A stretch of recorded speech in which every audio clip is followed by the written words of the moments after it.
Greetings, everyone. This is Baba Fashe Shango Kukumi, and I'm coming to you from Puerto Rico, and I wanted to greet you on this wonderful Oshe Ogun Day, Ogun's Worship Day. And one thing about Ogun is that Ogun teaches us the power of endurance. You know, all the Orisa have their own powers and their own principles that are associated with their life, with their energy. And one of the things about Ogun is that when you understand metal, iron, and understand the blacksmith, and understand what they do, creating metal, forging tools under pressure, under violence, under obstacles, under heat, to create a wonderful and useful tool for humanity to use. It reminds us of the importance of endurance that we have to have in our lives. The reason why I say that is because many people who get involved in the Orisa tradition, we begin through toil and turmoil. Even myself, when I first got involved in this tradition many years ago, I found myself in a situation that was less than agreeable. I lost money. I was associated with a person who I won't mention their name, but they were scam artists to me because they were not doing things the right way. Lost money. But I didn't give up. First thing I did was I started to look at myself to see what it is that I did to contribute to myself being duped in that situation. Of course, the person was at fault. They had some fault to play. They had some responsibility. But I also had to look at myself to see what I did to contribute to this challenging situation that I found myself in. And so what I say to you is, if you find yourself going through bad relationship after bad relationship, bad godparent after bad godparent, you losing a lot of money in this tradition through scam, at some point, you're going to have to look at yourself. At some point, you're going to have to see how you are attracting these situations. This is not to blame you. This is not to say it's your fault. But it's taking some responsibility that you are the master of your own destiny. So for my situation, right, because I can't point the finger at anyone else, I have to look at my own life. I had to look at that situation and I said, wow, how do I allow myself to be duped in this situation? And once I started to look at the situation, I realized there were things that I could have done to remove myself from that situation, but I chose not to do it. So I was responsible for that thing happening to me. And so when I connect this to Ogun, you have to see that challenge can make you a better person. That conflict can make you a better person. That pressure can make you a better person. We have all endured trauma, heartbreak, betrayal, but we're still here. Somehow, something has told us that if we go through those things, that we will not survive, but we are still here. We are a testament that fear is illogical. Yes, the person broke your heart, but it's not for you now to close your heart to love again. Yes, that Babalawo may have scammed you out of your money, but it's not to close your heart or close your mind or close your spirit to any Babalawo again. That is not the way to move in life.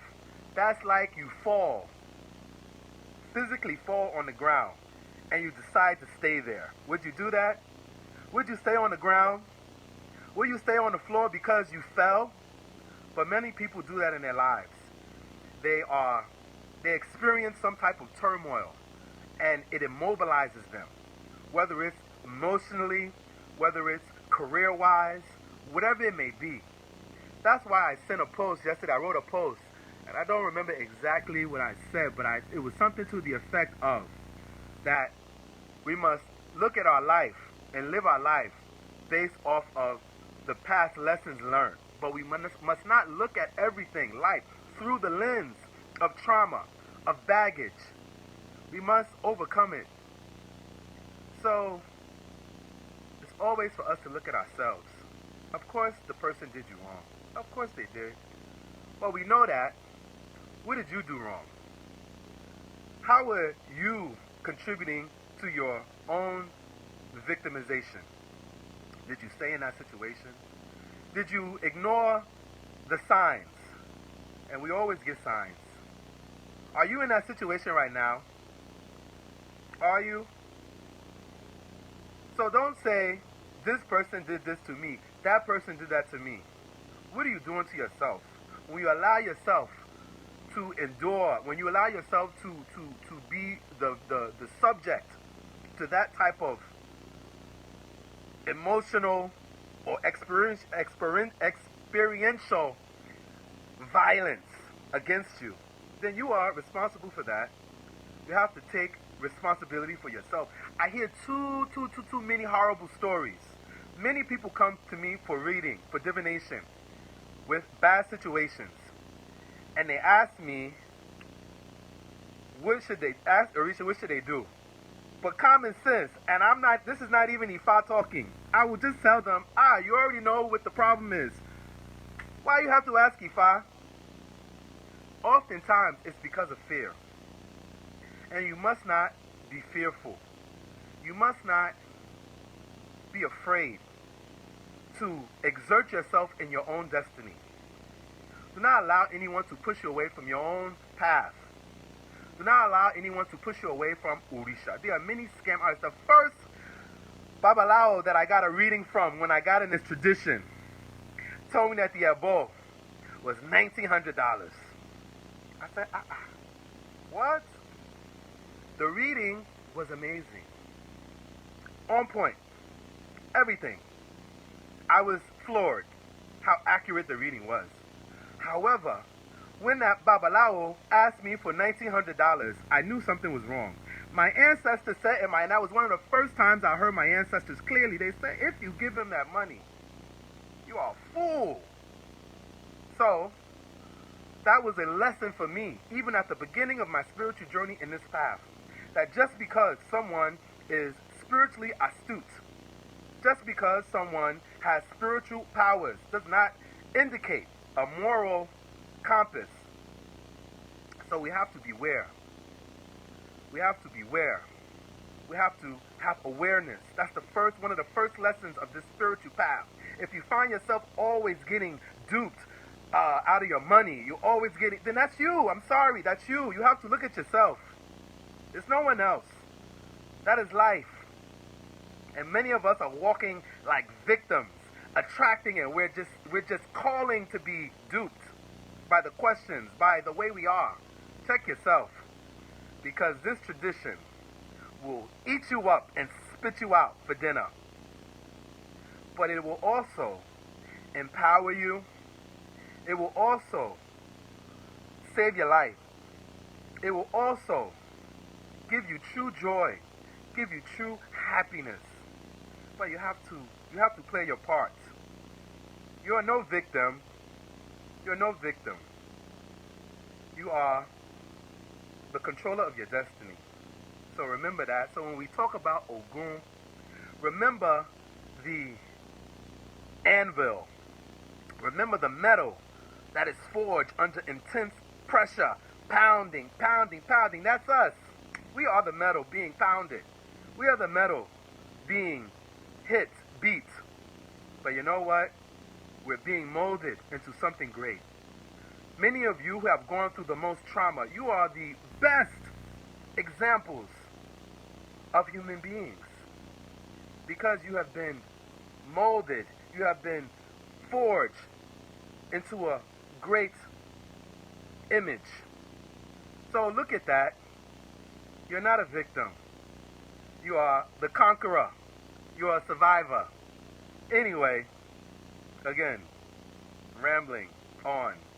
Hope you guys are enjoying yourself out there. Hi to everybody. Eka-san. I'm here on my porch. It's been raining for a couple of days. I love it. It's beautiful, but it's raining in the house when it rains. So I have to get this roof fixed right away. But I'm blessed. I'm blessed. Though I have problems here. You know, my generator's not working right now, so at night I'm in the dark. I got little battery operated lights, but I'm still blessed. I'm still blessed. Okay? So I just give homage, I give thanks. And you just have to give thanks. You have to give thanks for the struggle. Thank you. Thank God. Thank Orisha for your struggles. And if you don't learn anything from your struggles, then you have wasted your time. You have wasted your precious time. So I hope everyone enjoys their day. I hope everyone enjoys their week. Eat some good food. Look at some nice pictures. Look at a good video. Pray to Ogun today. Give offering to Ogun. Pray that Ogun will help you overcome any challenge and obstacle that you are facing in your life. Odabo, Odabo, Odabo.